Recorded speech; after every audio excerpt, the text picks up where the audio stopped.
I'm Shelanda, 35, and I believed I'd stomached all the favoritism my family could dish out until that explosive family dinner. In our Los Angeles backyard, amid 20 relatives bathed in the glow of string lights, the lively banter shattered when my mom rose abruptly, her tone like a whip cracking. "We gave birth to you out of duty," she bellowed, pinning me with a glare that screamed resentment. "You were born to fulfill your duty, we never needed you." The sting was immediate raw. My sister's smirk deepened the wound, a silent victory lap. Cousins, aunts, uncles, everyone froze, eyes darting to me in awkward pity. Rage boiled inside, but I locked it down. No scene, no breakdown. This was my line in the sand. I'd poured years of sweat, skills, and cash into their faltering diner, propping it up invisibly, while they sidelined me like yesterday's news. That night, a switch flipped. Enough. I shoved my chair back with a grating screech, snatched my purse, and strode into the cooling LA evening, every step sharpening my plan. Just one day later, I flipped their cruel wish into a brutal truth they couldn't ignore, unraveling their polished world piece by piece. Picture yourself in that moment. What would you do if your family unloaded something that brutal on you? Share your thoughts in the comments below and tell me your country. I'm curious how this tale resonates worldwide. Growing up in our suburban Los Angeles home, I was always the shadow lingering behind my sister Sheng's spotlight. My parents, Jamal and Tasha, made sure of that from the start. They'd light up whenever Sheng brought home her report cards filled with A's or her soccer medals from school leagues, praising her endlessly for her drive and charisma. Me, I'd scrape by with solid grades in math and science classes, but if I mentioned a good test score at dinner, Mom would wave it off with a quick, "That's nice," before turning back to Sheng's latest story about leading her team to victory.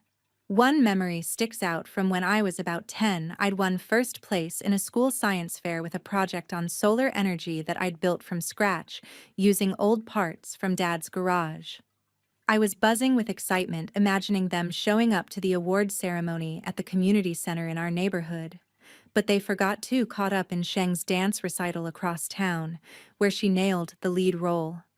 When I got home with my ribbon, Dad glanced at it and muttered something about being proud, but then he dialed Sheng to hear all about her performance.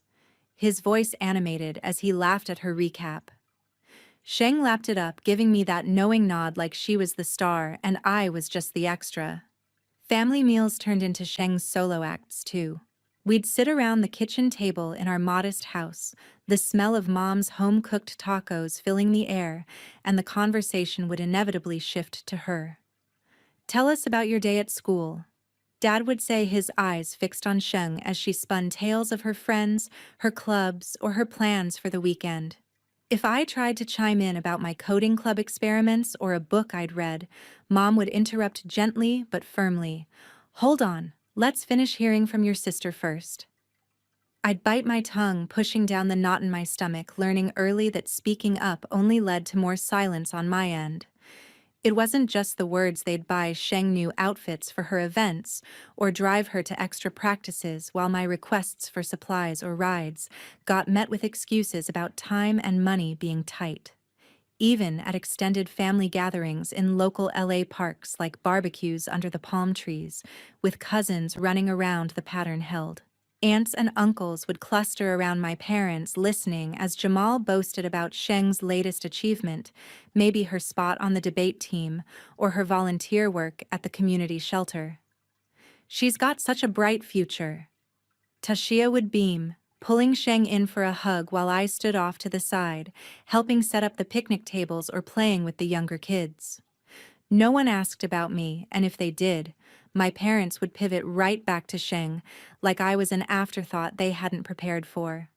Once, at a cousin's birthday party in Griffith Park, they spent the entire afternoon raving about Sheng's summer internship at a local marketing firm, completely overlooking that I'd just started my first part-time job tutoring kids in computer basics.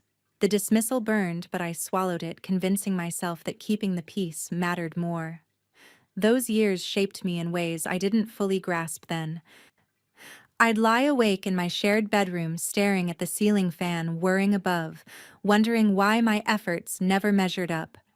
Sheng wasn't blameless. She'd lean into the praise, sometimes tossing me a pitying glance, as if I should be grateful for the scraps. Like the time she joked at a family holiday dinner that I was the backup plan kid, and Mom chuckled, while Dad stayed quiet, not correcting her. I kept trying, holding on to that stubborn hope they'd notice me one day, but the favoritism seeped into everything from holiday gifts to daily attention. It taught me to fade into the background, but deep down the hurt built like pressure in a fault line waiting for the right quake to split it open. Their family diner in the heart of Los Angeles was their supposed pride, but it teetered on the edge, constantly bad management choices mounting bills from suppliers and inconsistent customer flow that left the registers light most days. Dad and Mom had opened it years ago, selling burgers, fries, and shakes with a side of home-style comfort food, but they never quite got the hang of modern operations, sticking to outdated methods that drained the place dry. That's where I stepped in, not out of choice at first, but because I couldn't watch it sink while they fawned over Sheng's half-formed suggestions. Every month, without fail, I'd wire $500 from my savings account, straight to theirs, covering overdue invoices or emergency repairs, like a leaky roof during rainy season. On top of that, I'd spend hours offering free IT advice, since my job as a project manager in tech gave me the skills to help. I'd optimize their online ordering system through apps like Square or DoorDash integrations, cutting down on manual errors and boosting delivery efficiency. I'd negotiate better rates with digital vendors for ingredients using tools to track inventory in real time so they wouldn't overstock perishables.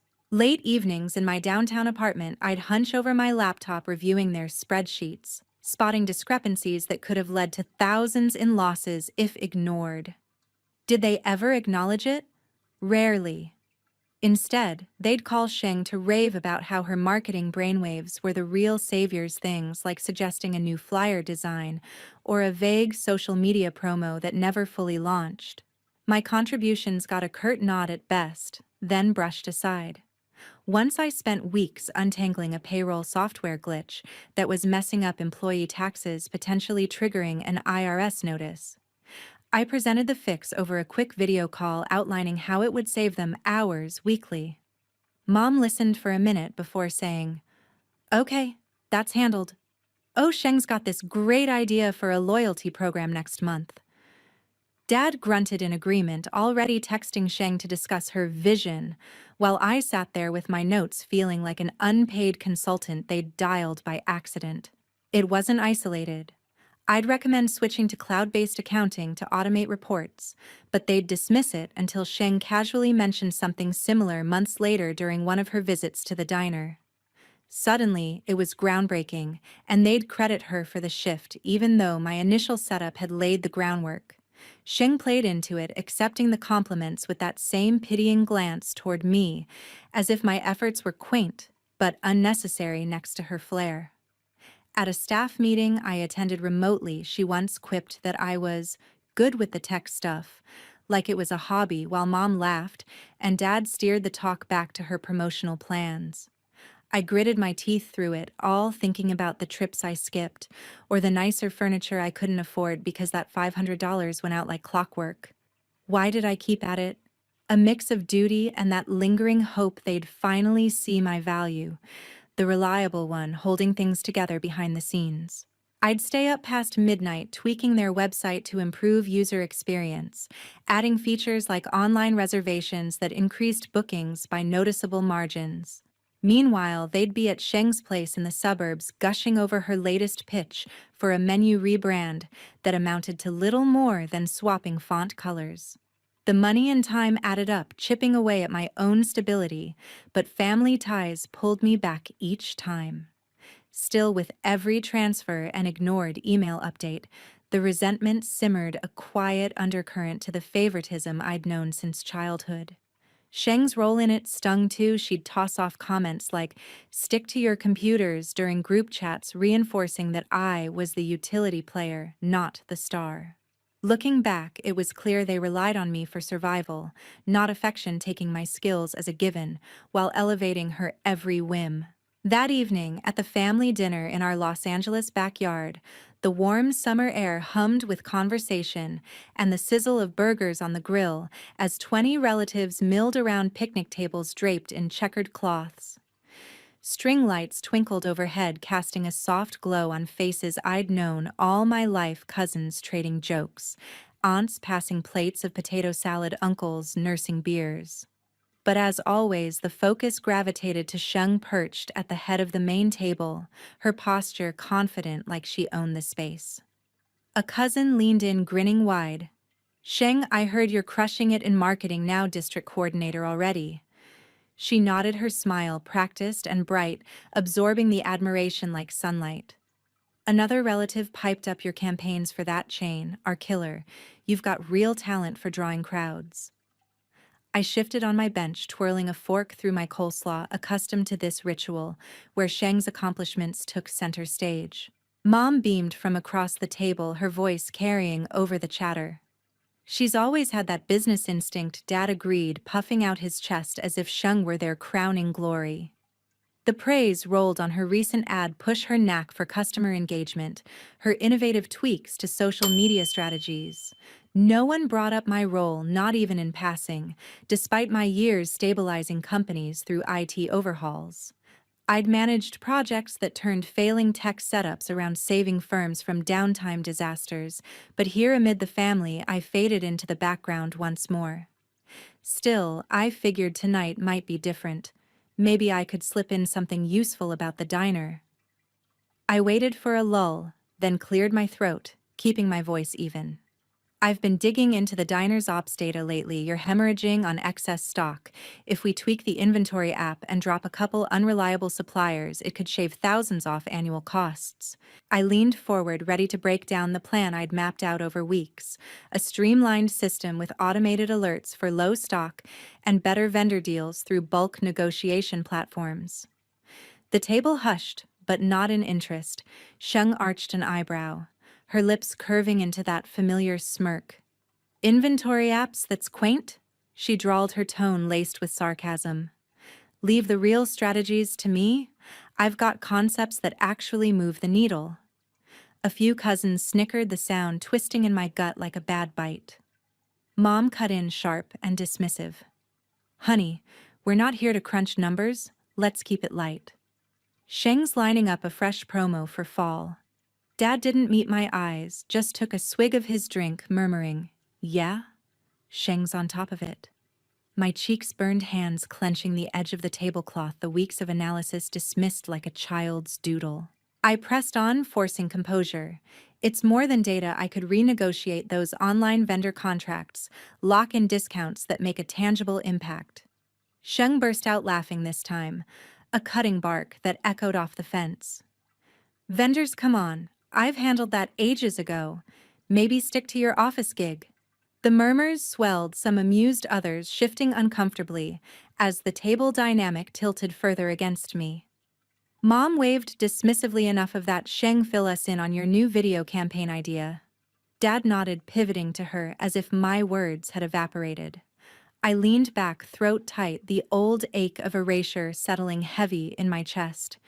Then it escalated. Dad stood, glass raised for a toast, his gaze sweeping the group, lingering on Sheng before settling on me. "To family bonds and our true pride," he began, his voice steady and pointed. But Mom interrupted, surging to her feet, her face flushed. "We gave birth to you out of duty," she bellowed, her glare boring into me like I'd failed some unspoken test. "You were born to fulfill your duty. We never needed you." The declaration sucked the oxygen from the yard, utensils clattering to a stop, a cousin gasping softly. Sheng didn't blink, her smirk, sharpening eyes challenging me to crack. Mom stood there, unapologetic, sipping her drink as if she'd stated a fact, while Dad remained silent, his expression neutral but complicit. The weight pressed down, every eye on me, anticipating a meltdown or plea. I refused to deliver. Heart-hammering, I kept my expression neutral, jaw firm, though inside the accumulated slights crashed like waves. Years of being diminished, of funneling resources into their diner only to be nullified publicly, it crystallized. Sheng's taunting grin sealed it, a wordless dare that I'd forever be the outsider. I eased my chair back, the legs scraping loudly against the patio stones. "Great. It's not too late," I said, my voice low and steady, flashing a tight smile that masked the fury. I scooped up my purse, turned on my heel, and walked out the gate, clicking shut behind me, heels echoing on the sidewalk as the cool LA breeze hit my face, fueling the storm brewing within. The next morning, I sat in my downtown LA apartment, the echo of Mom's shout still ringing in my ears like a bad hangover. Sunlight filtered through the blinds, casting stripes across my coffee table where my phone lay silent for now. Last night's rage had cooled into something sharper, a clear resolve that I was finished being their invisible crutch. No more $500 vanishing from my account each month, no more late-night tweaks to their diner's tech setup. I'd given enough and gotten nothing but dismissal in return. It was time to pull the plug. I picked up my phone, fingers steady, as I opened our family group chat, me, Dad, Mom, and Sheng, and typed out the message I'd rehearsed in my head during the drive home. "I'm done supporting the diner, no more transfers, no more IT fixes, good luck, T." I hit send, watching the delivery notification pop up, my pulse quickening at the finality of it. This wasn't a bluff. It was the end of the line. Minutes ticked by, then my screen exploded with activity. Dad called first, the ringtone jarring in the quiet space. I let it go to voicemail, not ready to hear his voice yet. When I checked later, his message started confused, then turned edged. "What's going on with this? We need to discuss it now, you're acting rash." Mom followed with a text chain rapid fire and laced with accusation. "How can you do this? The diner's our family anchor, call me immediately." Sheng kept it brief, a single word flashing up. Seriously, the calls kept coming. Dad leaving 2 more voicemails, his tone shifting to outright frustration, as if I owed him explanations after years of their indifference. "This isn't like you were counting on that help," he said in one, his words dripping with entitlement.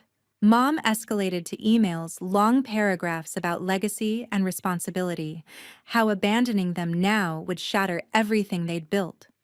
She painted the diner as some sacred tie, invoking memories of holidays spent there as kids, but conveniently skipping how they'd always spotlighted Sheng while I mopped up the messes. Sheng rang once, her voice sharp in the voicemail, demanding I snap out of it and stop the drama. I didn't pick up, didn't reply. Their desperation seeped through every notification, but instead of guilt, I felt a strange release, like shedding a heavy coat I'd worn too long. I knew the diner would feel the hit fast without my monthly infusion. Those bills wouldn't pay themselves, and suppliers I'd negotiated with would pull back once payments lagged. My IT overhauls had been the glue holding their online presence together, from menu updates to payment processing. Now they'd scramble, and I wasn't lifting a finger. But Sheng wasn't content to let it simmer privately. 2 days in, I got an alert, a new post on her Instagram visible to our extended family and her network of friends. "Some folks act like they're irreplaceable, but it's just envy talking, creating chaos to steal the spotlight." She wrote no names, but the subtext screamed my direction. Comments trickled in, relatives speculating, a few tagging me directly with questions. She doubled down with another update hinting at my unstable career choices and failed dates, claiming I prioritized work over relationships, all fabrications twisted to make me the villain. My jaw tightened as I scrolled the notifications, buzzing like angry bees, each one chipping at my reputation. Sheng was deflecting, turning the narrative to paint me as petty, while shielding the diner's woes and their favoritism. I could have clapped back, exposed the transfers, the ignored advice, the years of propping them up, but that would drag me into her arena. Instead, I blocked her profile, muted the family chat, and deleted the piling emails without a glance. Their pleas were their burden, now not mine. For the first time in ages, I breathed easier, no longer tethered to their expectations. The silence I enforced felt like reclaiming control, a small win amid the storm they'd brewed. A few days later, I flew to Seattle to visit Grandpa Roosevelt in his quiet waterfront home overlooking the Puget Sound. The decision wasn't spur of the moment. I'd spent the interim ignoring the escalating barrage from home, Dad's persistent voicemails now bordering on demands, Mom's emails ramping up the guilt with tales of the diner's impending doom, and Sheng's Instagram posts growing bolder with veiled digs about ungrateful siblings, and my supposed career flops that drew more family comments, some even direct messages probing if I was all right, or hinting I'd caused the rift. Their pressure only solidified my stance. I needed an ally who saw through the facade, and Grandpa, with his sharp eye for fairness, fit that bill perfectly. The flight gave me time to organize my thoughts, rehearsing the details I'd lay out. Landing in the drizzly Seattle weather, I rented a car and drove straight to his place, arriving as he waited on the porch. His frame sturdy from years in construction, his expression warm but sensing the storm I carried. We hugged and settled into his cozy living room, the tick of an old clock marking the silence before I unleashed it all. Starting with the backyard dinner, I described Mom's shout word for word, how she'd declared I was born out of duty, never needed her glare cutting deep amid the relatives. I outlined the lifelong favoritism my ideas dismissed. Sheng's vague notions exalted all while I propped up the diner unseen. I detailed the monthly $500 the IT revamps, like integrating point-of-sale systems that streamlined orders and reduced waste, only for them to credit Sheng's superficial tweaks. The late nights fixing glitches, negotiating with app providers, keeping their online reviews from tanking, it poured out along with the sting of their anniversary-like dismissals. Then I showed him Sheng's posts, screenshots I'd captured before blocking her. The jabs about jealousy, the lies twisting my relationships and work ethic into failures, comments from cousins buying her spin. Grandpa's face tightened with each reveal, his rough hands balling into fists, especially at Mom's words and Dad's silence. They said that outright in front of kin. He growled, his voice low and gravelly. I nodded, handing over my phone for him to scroll the evidence, his jaw clenching harder at the betrayal unfolding. He paced the room, anger radiating like heat from a forge. Grandpa had amassed a modest portfolio over decades, rental properties in Seattle, a bit of land upstate. Nothing flashy, but enough to divide fairly among his kids, including Dad, with shares for me and Sheng. But now he shook his head firmly. I've watched this play out too long, thought they'd wise up, but this crosses every line. He sat back down, his resolve ironclad. The will's changing, they get nothing. I didn't argue, didn't need to. He was already dialing his lawyer, a no-nonsense type who showed up within the hour, briefcase in hand. I stayed quiet as they hashed it out, Grandpa dictating the revisions Dad, Mom, and Sheng cut, entirely the assets rerouted to me with a chunk to his favored local veterans charity. You've earned this not just for the help, but for enduring their nonsense, he told me, his tone softening but unyielding. As I flew back to LA the next day, my phone buzzed with a message from my cousin Jared Evans. He'd seen Sheng's posts circulating in family circles and reached out privately. This ain't right, I've got your bank transfer proofs from years back, he wrote, attaching screenshots of the wires I'd sent monthly along with emails detailing my IT fixes. Without prompting, he shared them in a family group chat, countering Sheng's narrative with hard evidence. Shelanda's been the backbone keeping that diner afloat, not these so-called ideas. Comments flipped quickly, relatives calling out the lies, and aunt posting, "She carried you all this time." Sheng tried damage control, deleting posts, but the tide had turned, whispers of her exaggeration spreading beyond family to her professional network. I didn't engage, just watched from afar the unraveling I'd set in motion, feeling the weight lift further. Over the next months, their world started to crumble in Los Angeles. Without my monthly $500, the diner's bills stacked up like unpaid tab suppliers I'd once smoothed relations with, started demanding cash upfront or cutting ties altogether, leaving shelves bare and customers turning away. The IRS audit hit like a freight train penalties, racking up for sloppy records I'd warned them about years earlier, fines in the tens of thousands they couldn't scrape together. Dad tried charming the agents over the phone, but his usual bluster fell flat against federal paperwork. Mom scrambled to offload inventory at fire sale prices, but it was futile. The bank initiated foreclosure on the property, forcing them to shutter the doors for good.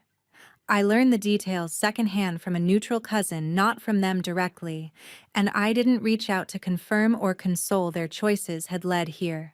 They lost the house too, that three-bedroom in the suburbs where we'd grown up, buried under a second mortgage they'd taken to maintain appearances, relying on my infusions to bridge the gaps.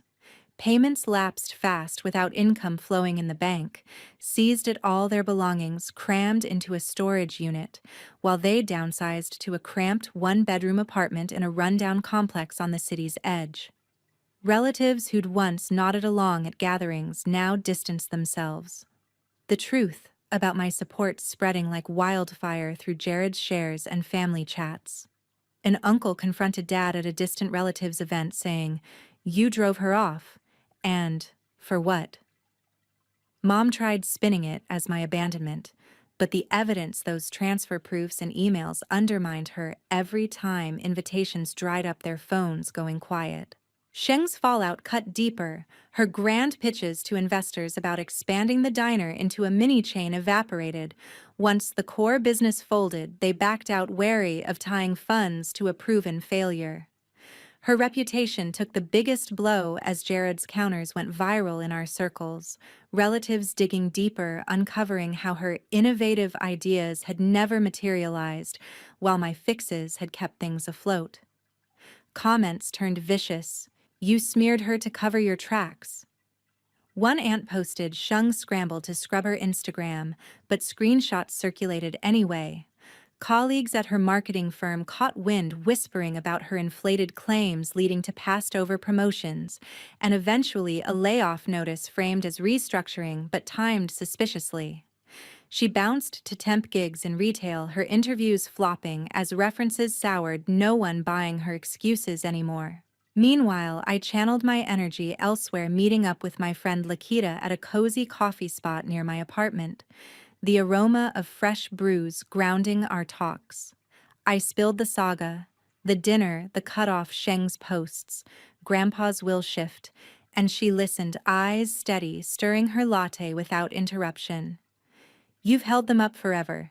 It's your turn to stand tall," she said, her words simple yet anchoring, reminding me I wasn't isolated in this. Lakita had her own hustle in graphic design, navigating client dramas, but she always carved time for these check-ins. No strings attached, just solid backing that felt like a lifeline. Then there was Devin, the software engineer I'd met at a tech mixer in downtown LA, our connection sparking over shared gripes about buggy code. He was steady with a quiet wit that disarmed me on our first date at a jazz lounge, where he confessed he'd only attended the event to dodge another evening debugging scripts. By our fourth outing, we were hiking trails in the Hollywood Hills, discussing everything from algorithm tweaks to my aspirations for leading bigger IT projects. I opened up gradually about the family mess, the shout, the severance, and he held space, his hand on mine, saying, "That took real strength. They never deserved you."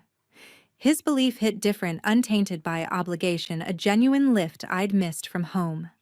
With Lakita and Devin, my days filled with purpose. I landed a major client, a fintech startup, trusting my overhaul of their data systems, saving them from expansion pitfalls. The freedom tasted sweet, no longer weighed by their chaos. While their lives unraveled, mine began to thrive in downtown LA. I threw myself into my IT role with renewed focus managing projects that demanded precision and delivered results. The fintech startup I'd onboarded became my breakout win. After months of grinding through data migrations and system audits, I sealed a multi-million-dollar extension optimizing their cloud infrastructure to handle scaling without crashes. My boss pulled me into her office one afternoon, her feedback direct: "This is senior level work, you're getting the promotion and the bump in pay." It wasn't just the title or the extra in my check, it validated that my skills stood on their own, no family approval required. Outside the office, I cultivated what felt like a real foundation. Lakita remained my anchor. We'd grab lattes at that same corner cafe, splitting muffins while she unpacked her latest design client woes or hyped my career moves. Her support was effortless. No expectations, just showing up with texts checking in or plans for low-key movie nights. Then Devon deepened into something solid, our hikes turning into weekend getaways, where we'd talk shop, him troubleshooting engineering puzzles, me venting about code bottlenecks before shifting to bigger dreams like me launching an independent consulting side gig. He knew the full backstory, now the dinner debacle, the severance, the will rewrite, and he didn't minimize it. They lost out on someone incredible, he'd say over dinner at a quiet spot in Little Tokyo, his quiet assurance building me up without fanfare. Grandpa Roosevelt stayed connected too, sending handwritten notes from Seattle Pride evident in his steady script confirming the will's finality and sharing updates on his rentals. "It's yours now, build with it." One read, a quiet nod to fairness I'd rarely known. I didn't gloat over the family slide. It came through fragments from distant relatives, not direct pleas anymore. Dad picked up warehouse shifts, loading trucks in the early hours, his charm, no match for the grind. Mom turned to online marketplaces, hawking handmade crafts from their tiny apartment, her posts on neighborhood groups desperate for buyers.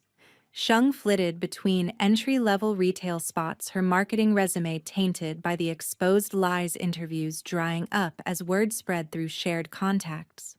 They tried bridging the gap once or twice, Mom slipping a text through a new number laced with remorse claims. "We're struggling. Can we talk?"